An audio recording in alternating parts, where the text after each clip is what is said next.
As an agent, you have the ability to adjust your dashboards. You can access the dashboards here on the left, here in the middle, or up here in the right corner. When you first go to your dashboard, you will see all 6 widgets available. However, if you click Manage Widgets in the upper left, all 6 will come up here and you can choose which ones you want to see each time on the dashboard. I'm going to choose total sales, high priority tasks, and my recent commissions. Hit save.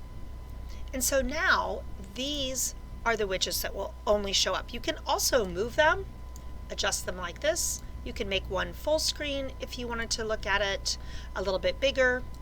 Again, adjust them around.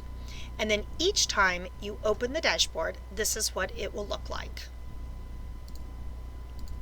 So if I close, go to something different, and then come back to those dashboards, they look just how I saved it. You can also do the same with your overall task dashboard.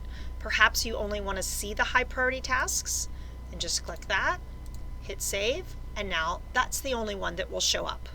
Super easy to do, and that dashboard can be customized and personalized just the way you like it.